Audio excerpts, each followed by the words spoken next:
Friday's injury report for the Chicago Bears was pretty clean. Y'all know we gonna talk about it, and then with a huge matchup coming up on Monday night versus the Washington Commanders, me and C-Dubb are gonna give you some keys to the game.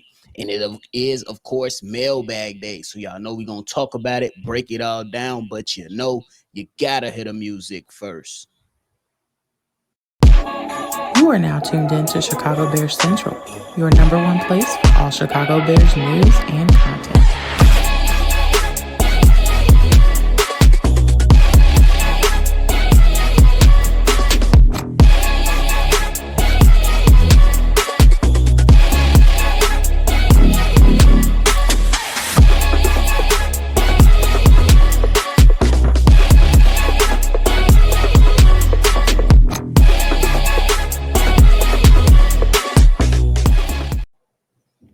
What's going on, Chicago Bears family? Welcome back into another episode of Chicago Bears Central, your number one spot for everything Chicago Bears.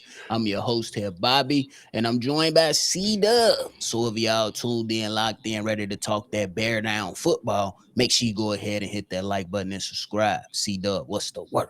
What's the word, man? I'm ready for football. It's been a long time. Don't it seem It's like a long time? It's only yeah, been a bro. week, man. It seems like a Let long time. Let's get to it, man. Damn. But hey, we got this injury report that came out Friday for Friday's practice. Obviously, the Chicago Bears still have a practice for later today in preparation for the game versus the Washington Commanders. And as of right now, everything is looking pretty damn good. After with the expectations of having JaQuan Brisker not practicing Thursday, full participant Friday, along with others. Austin Booker, TJ Edwards, Travis Homer, Jonah Jackson, Cal Monangai, who did not practice on Thursday, had a full practice on Friday, and Cairo Santos in his right thigh appears to be good to go. And then we got a few limited participants in Kyler Gordon, Colston Loveland, and Darnell Wright. Me personally, I'm looking at as a precautionary thing. And Grady Jarrett is still the only Chicago Bear who has not practiced this week with a knee injury. C-Dubb, how you feeling about it? Feeling good. When I look at the report, it looks like everybody practiced in some capacity besides Grady Jarrett. Uh, I think that we can hold the fort down till Grady Jarrett gets ready to see some action. But it feels good to finally see that Kyler Gordon is inching closer to his debut. It feels good that TJ Edwards can finally get back on the field. It feels good that a Cairo Santos leg is getting healthy. Let's get healthy. Um, I think that bye week especially helped us with health. So let's see what we can do when we got all our guns. You know what I'm saying? Let's see what we can do when we got most our guns because Grady Jarrett looks like he's not going to play. For sure. Let's see what's to it. But when you look at this game versus the Washington Commanders, we know how it ended last season. That is the game that tore the Chicago Bears apart and nearly tore this Chicago Bears Central family apart. Yes. So, Oh my God. what are some of your keys to the game on Monday night? Okay. This is going to be a very good game Monday night against the Washington Commanders. Keep want to call them the Hey, it's an Redskins. old school thing, bro. Yeah, I'm Some just people old still school, call bro. them that. Yeah, but when you look at this game coming up, I think when you put the teams head to head on paper, the Bears would have the upper hand because the amount of talent but it's rather young.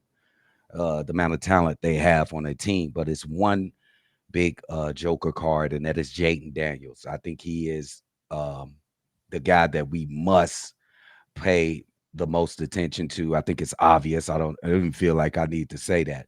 So it's going to be encompassed on the defensive line, mainly Montez Sweat and whoever's at the right end spot to contain Jaden Daniels as much as possible. It's going to be up to Tremaine Edmonds most of the time to be the shadow of Jaden Daniels. Maybe it's Kyler Gordon sometimes. Maybe it's Tremaine Edmonds. We must contain Jaden Daniels. I think he's a great thrower of the football, but when he hurts you the most is when all those, and I don't think he's going to have McLaurin. I think he's been added to the Yeah, he been on injury. an injury report for the last few weeks. Yeah, he's on the injury report. So I'm not really worried about the defensive backfield. He will make some throws, but I think our guys in the defensive backfield has been game. It's going to be all about containing the running ability of Jaden Daniels and a running back. Because nephew was cluing me on a running back, and I did a little research, and he is a little scat back. He Lil run Bill. off. He a little irritating, They little call him motherfucker. Lil Bill, bro. He irritating. So He is, ain't he?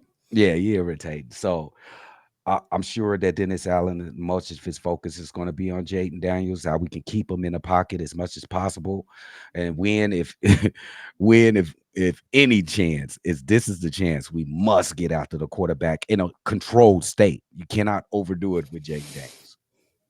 I agree with that. I think that's one of the most important things right there, especially when you talk about keys for the defensive side. You gotta have pass rush discipline. It is we ain't seen a lot of that this season so far. So you gotta have pass rush discipline. And if he is able to escape, you gotta be able to tackle. And that goes not only for Jaden Daniels, that goes for Debo Samuel, who's gonna catch a lot of passes behind the line of scrimmage with some of those screen passes.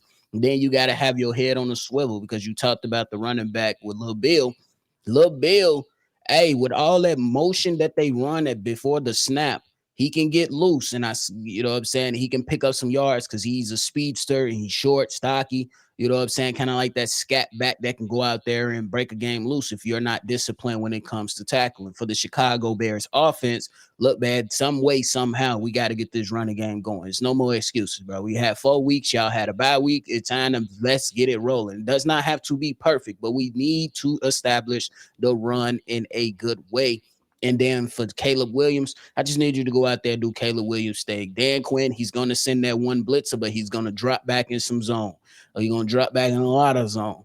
And you got to be able to be on time, be on target, and take advantage of those zone openings that is going to be available to you, and you got to be able to take advantage in that regard. And I say you guys give yourself a good chance of winning the football game. If we look at last week when the Commanders played the Chargers, the Chargers really was in that game, but it was penalties and turnovers that hurt them. They get down to the red zone, pass gets tipped, interception, Justin Herbert. They moving and driving up the field, throws it to Quincy Johnston. He gets tackled, fumbled the ball. It was a one drive to where literally they was on 2nd and 10. They convert and get a first down, penalty, 2nd and 5 now. They convert the 2nd and 15, and then guess what? Another penalty. Now you at 2nd and 20. You cannot shoot yourself in the foot. We know penalties have went down on a week-to-week basis, but they are still a problem for the Chicago Bears offense. We gotta be able to contain ourselves. Yeah, and in regards to the running game of the Chicago Bears, I don't think we need 180-degree turn. They Agreed. supposed to come in here and be a force of what we seen in the first 4 weeks. I just want them to come in and be respectable. Come in and be a threat on first and second down. Mm-hmm. Make third down easier down to accomplish. And I think that we can be okay. And if that is giving more time to Monangai, which I think is the obvious adjustment that Ben Johnson will make, is more carries for Cal Monangai. Uh, it's also Caleb Williams getting those layups, bro. Yeah. We bro, down the field. You've been fantastic to me. To me, you've been fantastic throwing the intermediate and down the field passes. It's been spectacular to tell you the truth. But the gimmies and the layups, you're dirting them. You're throwing them 3 feet behind them, 3 feet. I just don't get it why you can't get these layups. Bro. It's like in reverse. You could be averaging 300 yards per game, Caleb, if you can just hit these layups. So I expect the offense to bring their best game this season, nephew. If coming off Okay. buys, Ben Johnson has been terrific. If you go and look at his history as offensive coordinator with the Detroit Lions off of bye, he's incredible. You give him an extra time to sit back there and be a Wizard of Oz, he's going to be just that. So I expect the best game out of the Chicago Bears. I just really want to see the running game be respectable because we're not respected on the running game right now. I don't even think I've seen an 8-man box against the Chicago Bears. Yeah, unless you they're definitely. blitzing the quarterback. Yeah, I think you definitely got to be a little bit more respectful in the run game because then that opens up play action. Then you can really hit DJ Moore, Roma Dunze, Oz, and Luther Burden down the field or open things up for your tight ends underneath. So you got to, I agree with you. I think that's a huge key to the game. But hey, Yeah. we gonna see. Y'all know we got more breakdown coming on the actual game day, which is Monday. So y'all make sure y'all stay locked in, tuned in, and ready to talk about that one. We about to get into the mailbag, but before we do so, you gotta hear from our sponsors from DraftKings.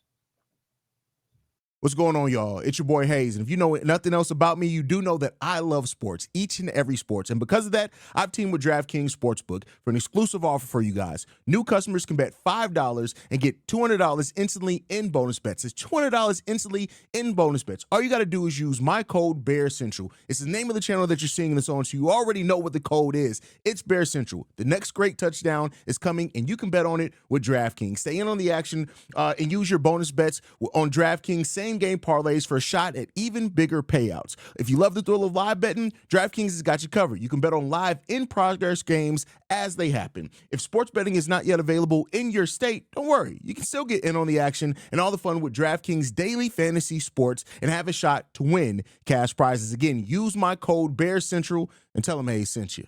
Peace.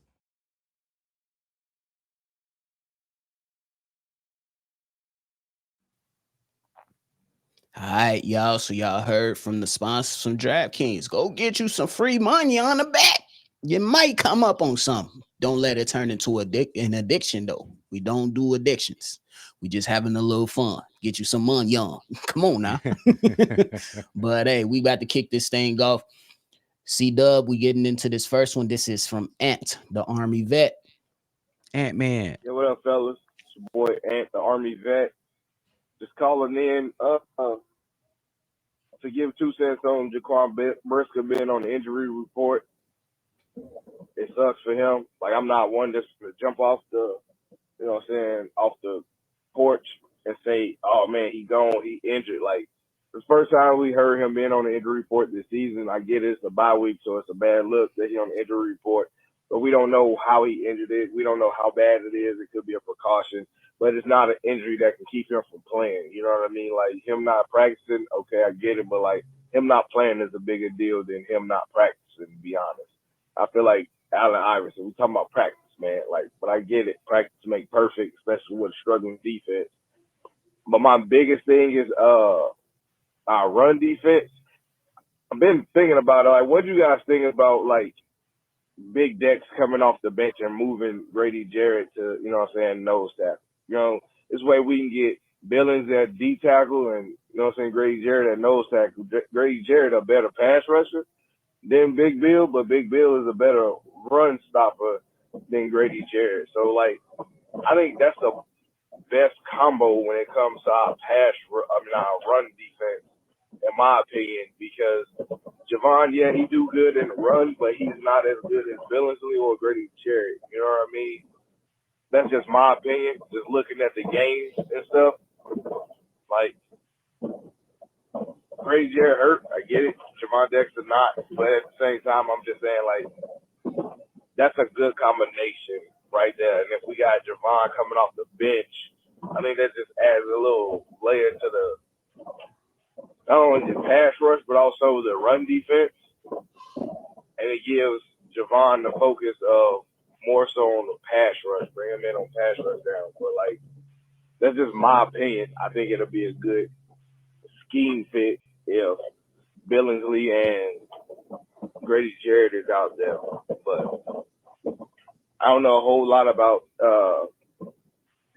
defensive tackles and stuff like that. I'm more of an offensive kind of guy. So that's just my two opinions. Let me get over what you guys think. Shot town up. Bear down. Y'all have a good one. Yeah. Shout out to Ant, the Army vet. C-Dubb, what you got for us? What's up, Ant? When it pertains to the defensive tackle position, I don't think there's a case to be made to have Dex be benched. I do like your idea of switching between Billings and Grady Jarrett when it pertains to running downs and obvious passing downs. I do agree with that. You probably could have Billings in there for the first couple downs. And then you could bring Grady Jarrett in when obvious pass situations. But Dex is the guy that I want in there. That's my every down defensive lineman to me. He's actually been terrific. If you go back and look at the tape, nobody's been good against the run on the defensive line except Billings. Billings has been really good against the run. And yeah, that's what I would say. I don't see a world where Dex gets benched. That's what I'm saying. But I respect your thought though. I agree. I don't think that the Javon Dexter gets benched. Me personally, I think the issue comes to gap discipline from our pass run stoppage, and also the eye discipline from our linebackers to come down and help when the run is happening. If you go back and you watch, if you take some time, I don't know if you do this, but if you pull up all 22, if you have availability to it, you can see that there are times where our edges are not setting the edge to where Tremaine Edmonds' eyes are going one way, but the running back is going another way. And this is more specifically in the Raiders game. I think that we need more from our edges. That's just it. I think that's what it really comes down to. Montez Sweat, you're not fitting the bill. Dayo and Dingbo, after the first game, you're not fitting the bill. Guys have to show up, and it has to be a collective. Kevin Byard wasn't wrong when he said it takes all of us in run defense. It does, because you have linebackers out of position, you have defensive linemen out of position. But me, I'm pointing my finger at my edges. What the hell are y'all doing? Y'all the highest paid guys on that defensive line. Dayo and Montez Sweat, be better. That's how I'm gonna leave it. On the real, I agree. 100%. For sure. But appreciate the call, at the Army vet. I always appreciate guys who served along, with me, even if he was in a different branch, talking greasy to my Air Force people. It's still all love, because it's all fun and games. We know when it's time to handle business, we handle business. But hey, appreciate you, dog. All right, C-Dubb, we're gonna get into this next one. This next one is from 7. Peace and blessings. What's good? It's your boy 7. Inglewood's on right now in your zone. And man, I just want to know if you think there's any life to what they're saying about the potential of DJ Moore being traded. And the only reason I'm asking that is because why else do you explain the fact that he's almost absent in the current offense? Like, we haven't seen him or any activity from his side, with him making a lot of catches or having a lot of touches, even targets, within the current offense, at least not recently. So I'm just curious, if that means that his days are numbered in Chicago, or, something else is afoot. Does he just not have the rapport that Rome has with Caleb right now? Or, what is it to that? And then secondly, I wanted to know if you think they're having buyer's remorse when it comes to a Montez Sweat. Because this dude got all this bread, had a half year that he was dope, and then hasn't done. Then he got injured all last year, and now he's not done much of anything this year. So I don't know. Just curious to know your thoughts. And then I don't care what you say. I'm just gonna keep saying that Roshan Johnson is the Village Jones of this current roster, because the dude got all this potential, got all this practice swag and preseason swag, and then when it comes time during the actual season, nothing. We get nothing from this dude. So, I think he's another one that's going to be off the roster, probably not even in the league come this time next year. No offense to him and, whatever he's doing with his life. But, I don't think football is it, at least not from the Bears standpoint. But one of your thoughts on this and all the other things? Shout out, Red Out. 2. Shout out to you, 7. I'm going to just be real brief on Rojo. I wouldn't consider him the Velus Jones. You want to know why? He ain't getting the opportunities that Velus Jones had. Velus Jones got opportunities to fuck up. Yeah. Rojo ain't getting no opportunities to fuck up this season. But then when you talk about DJ Moore, and I'm going to just say this, I'm not trading him. That's just me. But I will say this. I think we are seeing a shift from wide receiver 1 now down to 2 for DJ Moore. Because if you look at the targets and receptions and yards and touchdowns, Rome is leading everybody, 35 targets, 20 receptions, 5 touchdowns. Then DJ Moore is bundled up with guys like Oz and Cole Kmet. DJ Moore, 21 targets, Oz, 22 targets, Cole Kmet, 16 targets. And for yards for DJ Moore, 173 for Oz, 119 for Cole Kmet, 116. So he's getting targets. It's just that the shift is happening for Rome Odunze to take over the reins. And Montez Sweat, it could be a little bit more buyer's remorse right now. It's definitely some buyer's remorse from me because he ain't doing what the hell he's supposed to do. He ain't doing what he's supposed to do. If it's a 3rd and 15 against that Raiders team and it's 3rd down, I don't want to hear about, you forced Geno Smith to step up and throw the interception to Kevin Byard. That's cute, fine, and dandy. But guess what Max Crosby almost did to start off the game? Wreck it. I ain't saying he got to be Max Crosby, but damn, can you have an impactful sack in a must-have it minute or a moment of the game to where you help the Chicago Bears? So yes, a little bit of buyer's remorse for Montez Sweat. Appreciate the call, brother.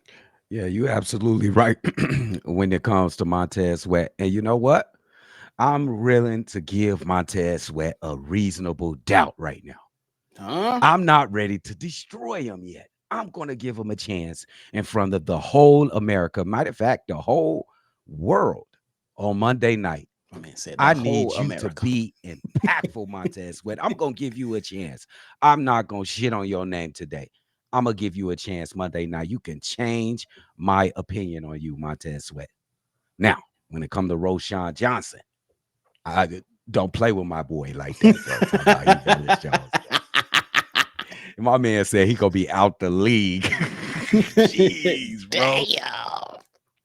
Roshan Johnson, I think, is a consummate football player. He's gonna give you 100% all the time. It may not be to the best for the best of the Chicago Bears if he's slamming into linebackers and destroying himself like that. I think there's a place on the Chicago Bears team for Roshan Johnson.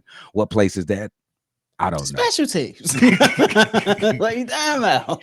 And DJ Moore, I agree with Nephew, and also Ben Johnson is not going to focus on one particular weapon. Yep. He is going to spread that ball around. And right now, Rome is killing it. You see what he's doing to the top cornerbacks in this league. He's making them fall on their face. It is obvious. It is coming up fast. But DJ Moore could be a very good asset for the Chicago Bears. But the future, I can see what you're saying about talking about the future. But right now, he's just another weapon in the weapon chest, bro. Could we have multiple weapons around this, man? Please. But we appreciate the call. 7. All right, C-Dubb, we're gonna get into this next one. This next one is from Ant the Big Homie. Ant. Hey, yeah, boy, Big Calf. C-Roll. What up? It's your boy Ant the Big Homie. I'm calling in because, as you know, we had to bye week, so we didn't have a game. But I'm sitting here looking at this film. 2 things is glaringly standing out. I don't even know if we trade for a supreme back that's going to help the run game because, A, there's no holes being open. But the offensive line is not really giving the backs an option, or, they don't. Normally you should have options like a cutback option, or if you hit a certain gap, the gaps they just not there. And 2, I don't understand what's going on with Cole Kmet not just dropping the ball, but I'm looking at the film, bro. He's glaringly missing blocks. His man is in the backfield on damn near every run play that he's supposed to block. He's whiffing. One play, he completely whiffed. Like, he didn't even touch the dude. And I'm not understanding. Everybody said, oh, get it back. I don't care if you have the late, great Walter Payton back here, bro. It's the blocking is terrible. The run blocking is terrible. But that's all I wanted to put my 2 cents in. Love the show. Love all the shows. What up, gang? Chicago up. There's them. Appreciate the call, Ant, the big homie. C-Dubb, what you got? Shout out to my boy, the Ant homie. He has been supporting us for a long time on across all channels. Yeah, man, I just got to say this with Cole Kmet. He got dogged. He number one on my list, bro. He number one on my list, bro. He is supposed to been the most safe bet coming into this season when it comes to being reliable on the football field on the offensive side. He has been having mental gas. He's been dropping the football. I don't know what the hell is wrong with Cole Kmet, but he better get it together. It bet not be because they drafted Coast and Lovely. Come on, Cole Kmet. You're still a far better player than this young kid. You should not feel threatened. I hope I am not saying this the reason, but don't be feeling threatened from him. Go out there and perform and let what happens happen, Cole Kmet. We need you, big dog. Clear your head. I don't know what the hell going on with Cole Kmet, bro. For real. This is really starting to irk my nerves. You're dropping touchdowns, you're missing blocks like Ant said, and every fucking 5 plays, you getting a dumbass false start call or a holding call. Cole Kmet, you're not a rookie, bro. Come on, man. Let's get this together, bro. We should be able to depend on Cole Kmet, bro. We should be able to depend on this guy. I think there's some validity in that too. I think that like when you talk about more specifically the Raiders game, I was wondering if that's the game you was watching, and simply because that's why Braxton Jones was benched. This man, C-Dubb, if you lined up right here and there's a guy to your left and he the only mofo right there, who you blocking? The guy to the left. Who you blocking? That mofo to the left. Is one right here and another one right there. You got your left guard on the right of you. Who you blocking? That's all I want to know. The guy to the left. So I'm just saying, I understand that point because it was missed blocks everywhere. And I agree. That is a valid statement. If you want the run game to get better, guys that's tasked to block have to block. It's just that simple. It don't nothing else comes. You know what I'm saying? I know Max Crosby is a tough ass, but you got a right tackle on the left of you to help. Get your damn body on the person and get some arms on the person. Even if he pancake your ass, get your body on him. Bro. Yeah, you talking about. So I understand it to a degree.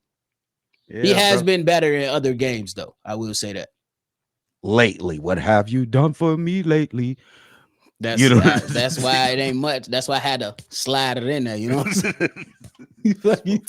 Cole Kmet got to get right, bro. You got to. For sure. We definitely got to get right, man. But hey, appreciate the call. And the big homie C-Dubb. We're going to get into this last one. This last one is from my mans who's black yet again. This is from my reefer style. Let's get it. Bobby, C-Dubb, hey, them cognac boys. What's happening, fellas? It's your man, Mauricio Sa, black yet again, man. Listen, it's going down Monday night, man. We return to the scene of the crime from last year, okay? It's redemption, revenge on my mind. All right? I'm going to need the OG, Kevin Warren, to walk in the locker room with the big boom box like Radio Raheem from Do the Right Thing, bumping that big payback from James Brown so all the young YNs can know what's going down Monday night. Washington, we got some payback coming for their ass, okay? It took them a failed marriage to win and beat us last year. Now, we all got pretty much the same roster, almost coming back on both sides of the ball. No. Our coaching staff is new. They got the same coaching staff, so we should have an advantage, okay? Last year, we was coming off a win and victory in that building. We was 4-2 on the season coming into that game. This year, we 2-2. Coming off that game, both times we came off a victory going into that Washington game. But after we lost that game last year, both teams went in opposite directions.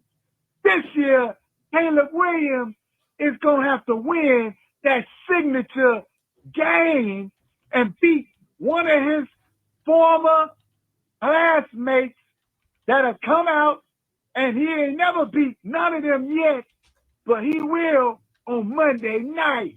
For the first time, Caleb's going to get a signature win, which is going to catapult his status as the number 1 overall pick in the NFL draft, quarterback for the Chicago Bears. And it's going to catapult him into superstar status and catapult the Bears to a contender role when they beat a team of quality standards who went to the NFC title game last year in Washington. Well, look at man. I'm going to get up out of here. Got a place to go, got people to see. But you know what I'm saying before I leave? Get Chicago up and bet out. Y'all heard him. Y'all heard him every time. But C-Dubb, I think there's a lot of things that Caleb Williams could do for not only himself but his Chicago Bears team if he helps lead this team to a victory on Monday night. Number one, it will not all the way wash off the stank from the last time we was on prime time, but it'll definitely help grab some attention to where maybe they start glazing a little bit, because I seen Drake May beat the Buffalo Bills and they was glazing. Oh my God, he's a combination of Josh Allen and Justin Herbert. Oh my God. I was like, bro, I was like, damn. Well, my man's Caleb can't get half of that praise. Bro. I'm like, God damn. Then Jackson Dart won versus the Eagles on Thursday. This man came on live TV and said, man, he's a combination of Josh Allen, Lamar Jackson, and Patrick Mahomes. I said, got all 3 in 1? Jackson Dart, all 3 in 1? I said, God damn. I said, God damn. So if Caleb does go out there and get this victory for the Chicago Bears, will he then be Patrick Mahomes, Aaron Rodgers, and Matthew Stafford, bro? Like, what the fuck? Those the people he look up to and was compared to Pat Mahomes when he came out the draft. I'd be like, damn, bro, one victory gets you from Drake May to a combination of Josh Allen, Lamar Jackson, and Pat Mahomes. Damn. I'd be like, God damn. Damn. That means we're going to need Godzilla to beat Jackson Dart when we play. Somebody call King Kong. Somebody call King Kong. Check, man. I think this is a circle game for 2 players, and I'm going to pivot when I get to my second player. Caleb Williams got this game circled. Oh, absolutely. Caleb Williams got an ego, bro. He want to be the best quarterback that ever played the game. And it starts with being the best quarterback that came out of that draft class. And you know what everybody's saying? Jaden better. He won Rookie of the Year. He better than you, Caleb. Okay. Caleb, one of those. I'm telling y'all right now, he circled this. He's going to come out with his best performance on the biggest stage that he had in his career as of yet. This is the biggest stage. Would you agree, nephew? Up until this point, yeah. Up to this point, this is his biggest stage. I think he's going to come out with his best game. And the second person, Tyreek Stevenson, bro. Ooh. If y'all didn't see, okay, let me tell you about the first couple games. Tyreek Stevenson gave up a perfect passer rating to opposing quarterbacks his first 2 games. You know how far that man came? You know what he given up for the last couple games? Under 30 passer rating. Let's go. For the last 2 games. Let's go.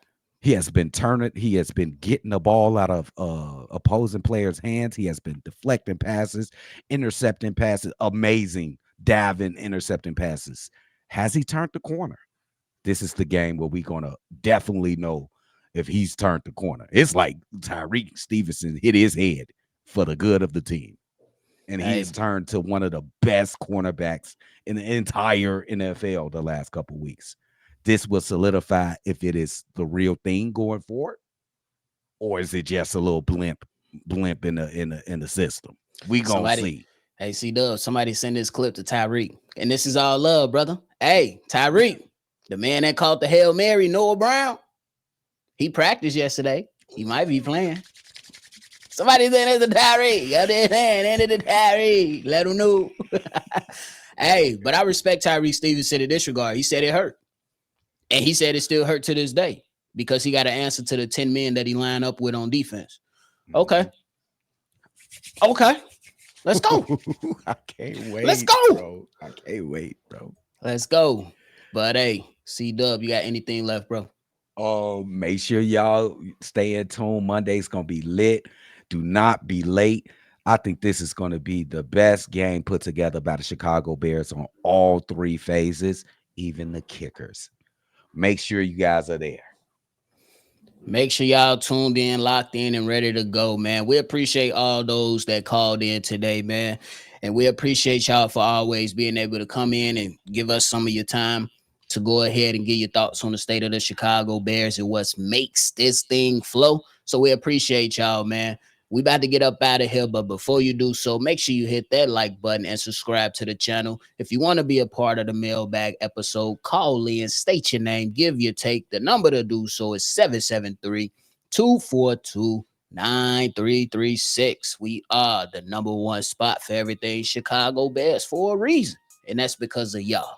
We appreciate y'all, man. Chi-Town up and bet down, baby. We up out of here. Peace.